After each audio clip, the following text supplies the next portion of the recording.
Esse salmo de resposta, Salmo 44 ou 45, é um salmo que a liturgia sempre usa, porque é um salmo que fala do casamento de um rei e de uma rainha. E sempre a liturgia atribui esse canto a Maria e à igreja. Tudo que fala de Maria é falado da igreja. Tudo que se fala da igreja se refere também a Maria. Tá bom, mas o refrão é maravilhoso. Escutai, minha filha, olhai, ouvi isto, que o rei se encante com vossa beleza. Irmãos, o rei, Deus Pai, e o seu filho Jesus, que também é rei, se encantaram com a beleza dessa menina, dessa mulher. Qual era a beleza dela? Se resume em duas coisas. Era muita beleza, mas a fé, bem-aventurada aquela que acreditou, a fé de Maria, que Deus era poderoso para fazer uma virgem conceber um filho. Ela acredita, ela consente, ela deseja que Deus faça a fé, confiança absoluta em Deus. E a humildade, diz que Deus só aceita o sacrifício oferecido no altar da humildade. Falei isso domingo, porque o Naamã, depois de ser curado da lepra, ele fala, deixa que eu leve o que 2 jumentos podem carregar de terra, porque na minha terra eu não vou oferecer mais nenhum holocausto e sacrifício a outro Deus que não seja o Deus de Israel. Pois bem, ele que era um soberbo, esse Naamã, agora é humilde e confessa que Deus teve piedade dele. Tá bom. Irmãos, mas o rei quer se encantar com essa beleza em você, em mim, na sua igreja. Quer ver em nós essa confiança e essa humildade. Por isso eu espero que essa celebração de Nossa Senhora Aparecida, padroeira do Brasil, a Nossa Senhora aqui ganhou uma roupa nova. A dela estava desbotada, estava feia. E a Cidinha da Betânia presenteou a Nossa Senhora com uma veste novinha. Muito bem. E uma coroa também, nova. E espero que nessa festa o Senhor nos revista dessa fé, dessa confiança e dessa humildade. Porque Deus, aos que creem e são humildes, Deus derrama com abundância as suas graças, o seu amor. A liturgia nos apresenta sempre, a primeira leitura, a intercessão da rainha Ester em favor do seu povo. Era uma rainha judia e que estava na corte de um rei pagão. E um tal de Amã, um vizir, que era muito, detestava os judeus, ele consegue do rei um decreto, uma lei, condenando à morte todos os judeus, num determinado dia. Eles tiraram a sorte para ver que dia era esse. Por isso que os judeus têm uma festa chamada Purim. Purim quer dizer sortes. Tinham tirado a sorte para ver que dia os judeus seriam exterminados. Por causa da raiva que ele tinha de um judeu, ele queria matar todos. E o tio ou primo da Ester, fala, olha, não foi por acaso que Deus te colocou aí, na corte, como rainha. Intercede por nós. A rainha não podia se apresentar diante do rei. Tinha que ser chamada. Isso era rigorosíssimo. Esther reza, jejua, se embeleza e se apresenta diante do rei. Eu convido vocês a lerem esse livro, hoje é um feriado, lerem o livro de Esther inteirinho, é uma novela linda. A tensão é tão grande e ela sabia que não podia ser, sob pena de morte, mesmo a rainha, não podia se apresentar. Ela se apresenta e ela, quando vê o rei, ela desmaia. E o rei, vendo a debilidade, a fraqueza da sua esposa, da rainha, ele se enche de ternura e fala: rainha, não, imagina, você é minha esposa, peça o que você quiser, eu te darei. Se você está se apresentando é porque é alguma coisa muito necessária. Bom, tem todo um contexto. Ela marca uma janta com o rei e com esse Amã, que tramou a morte dos judeus. E ela, quando o rei fala: o que você quer, rainha?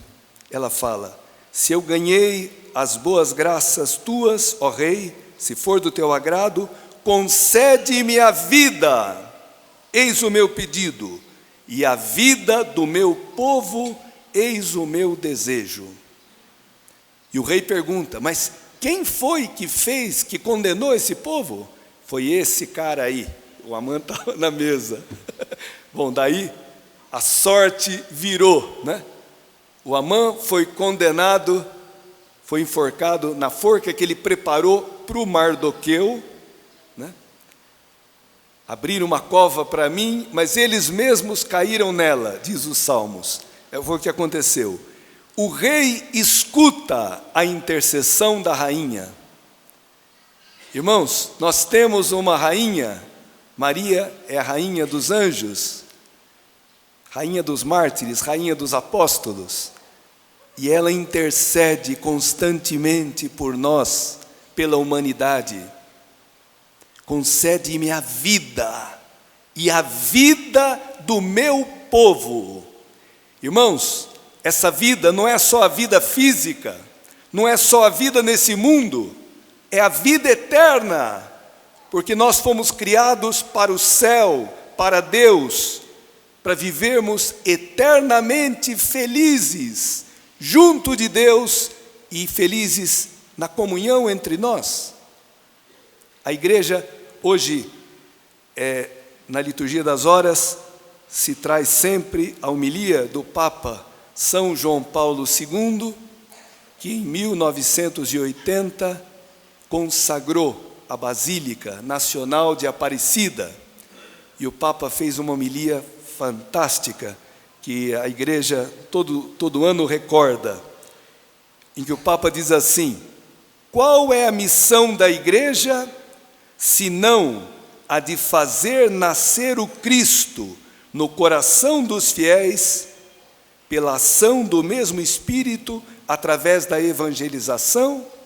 Qual é a missão da igreja, senão fazer nascer o Cristo, pela ação do Espírito Santo, através da evangelização?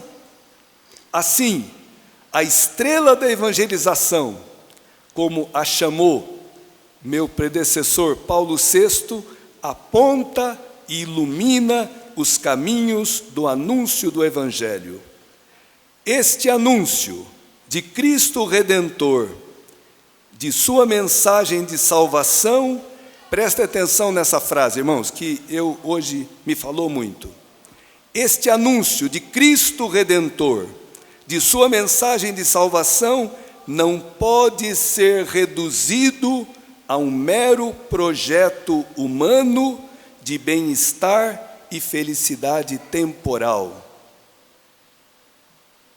Por que eu estou dizendo isso? Por que o Papa falou isso? Porque às vezes nós podemos absolutizar o que é relativo. A política é muito importante, irmãos, muito importante, porque é a nossa vida, mas ela não pode ser absolutizada. A nossa vida tem uma dimensão de eternidade, nós não podemos esquecer isso. E para a gente chegar no céu, a gente só precisa obedecer o que Maria falou aqui nas bodas de Caná. Fazei o que ele vos disser. São as últimas palavras de Nossa Senhora no Evangelho de São João. Como que o seu testamento espiritual. Você quer ter a vida eterna? Faça o que o Senhor te disser. Obedeça a Deus. Guarde os mandamentos. Interessante que a segunda leitura do Apocalipse, né, capítulo 12, que fala dessa mulher vestida de sol, tendo a lua debaixo dos pés. A lua é instável, ela tem as fases, lua cheia, lua minguante, né? Ela tem as fases. Essa mulher está com os pés sobre a instabilidade desse mundo. E ela está vestida do sol, ela está revestida da vida divina, do amor de Deus. E ela deu à luz um filho, homem, que veio para governar todas as nações com um cetro de ferro. E esse filho tinha um dragão querendo devorá-lo. Interessante que hoje é dia da criança, né? Eu tinha esquecido, eu nunca lembro dessas datas. Dia da criança. Pois bem, um dragão estava querendo devorar a criança. E aqui, mas o filho foi levado para junto de Deus e do seu trono. Cristo ressuscitou. Primeiro Deus o protegeu quando criança. Através de São José, da Virgem Maria, os dois protegeram a vida daquele menino. É o papel da família cristã, proteger os filhos. Pois bem, Cristo, cumprindo a sua missão na cruz. Mulher, que temos nós com isso? Minha hora ainda não chegou. Parece que Jesus está recusando aquela intervenção de Maria, porque Maria percebe, eles não têm mais vinho. Maria, a Virgem Maria, sabe o que está faltando na nossa vida? Amor, alegria.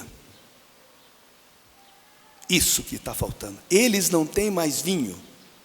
Maria sabe para quem pedir.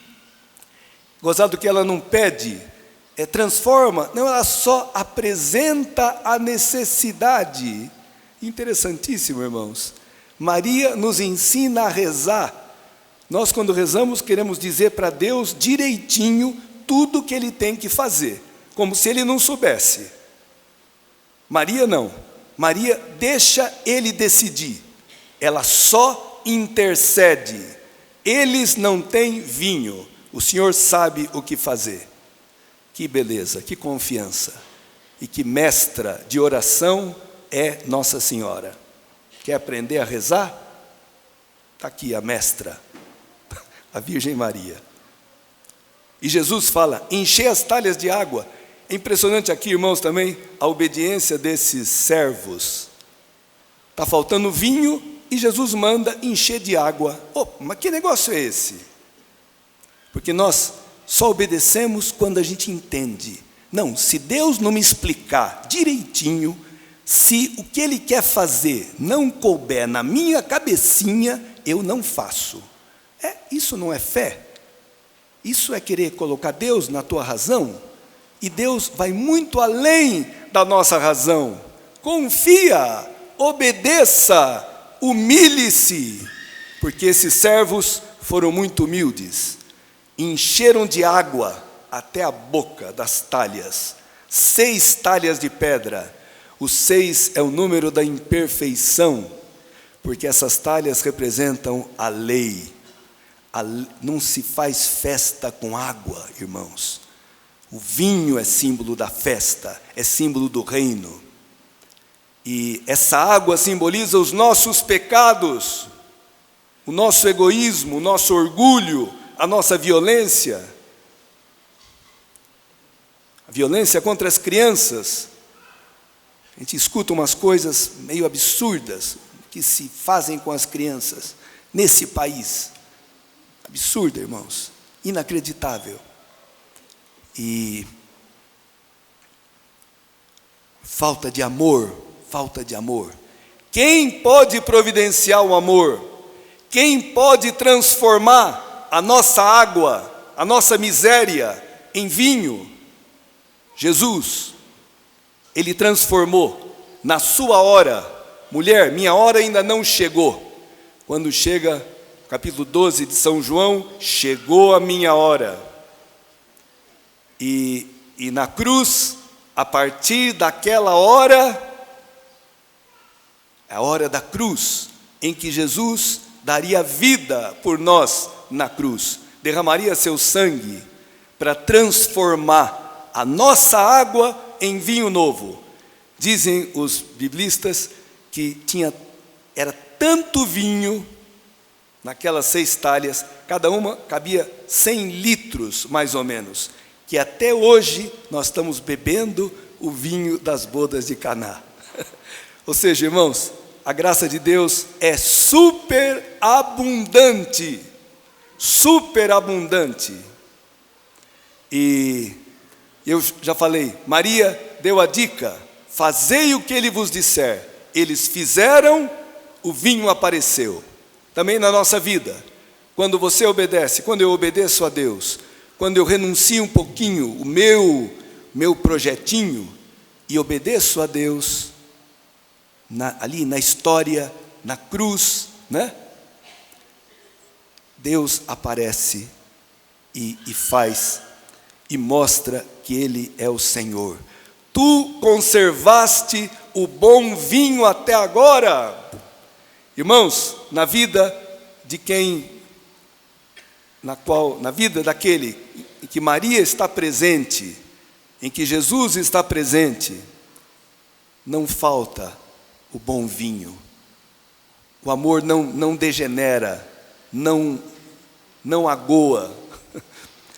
E aqui, irmãos, é interessante, porque não aparece o nome dos noivos. Sabe por quê? Porque o noivo é Cristo. E sabe quem que representa a noiva aqui? A Virgem Maria e os apóstolos. Creram nele, viram o sinal e creram nele. Essa é a igreja de Jesus Cristo. Aqueles que acreditam no amor, que experimentam o amor e vivem no amor. Diz que quando a mulher do Apocalipse, ela aqui fala, a serpente vomitou como um rio de água atrás da mulher, a fim de a submergir. Eu li hoje uma coisa interessante. A água é símbolo da morte. Quando o povo de Israel estava para sair do Egito, tinha o mar vermelho. O que Deus fez? Moisés, a mandato de Deus, estendeu a vara sobre o mar, as águas se abriram, e eles passaram a pé enxuto, e as águas afogaram o exército inimigo. Pois bem, quando Abraão estava indo com Isaque para o Monte Moriá, e o demônio não queria que Abraão mostrasse a sua fé. Então diz que o demônio, depois de tentar enganar o Isaque, tentar enganar o Abraão, não conseguia, porque eles estavam na obediência a Deus. Diz que o demônio fez com que surgisse um rio na estrada, indo para o Moriá. E aquele rio não existia. De repente o Abraão percebe que o inimigo está por trás. E ele fala, Senhor, se queres que eu faça a tua vontade, me ajuda. E o rio desaparece. Impressionante, irmãos. A tradição judaica comentando uma das tentações de Abraão. Então, ele não pede, então isso é motivo para eu não sacrificar meu filho, vou ficar meu filhinho aqui, queridinho. Não, Senhor, se queres que eu faça a tua vontade, me ajuda. E o rio desaparece. Aqui fala, a serpente então vomitou como um rio de água atrás da mulher, a fim de a submergir. A terra, porém, veio em socorro da mulher. Tá bom, irmãos? Então vamos bendizer a Deus por essa palavra, bendizer a Deus por essa mãe que Cristo nos deu, pedir que ela interceda pelo nosso país. O país são as pessoas, o país é a natureza, o país é tudo, para que ela interceda, para que nós obedeçamos a Cristo. Não percamos o rumo que é o céu, não percamos esse vinho que é o amor de Deus, o amor de Jesus Cristo. Aquilo que dá gosto, dá festa, dá alegria à nossa vida.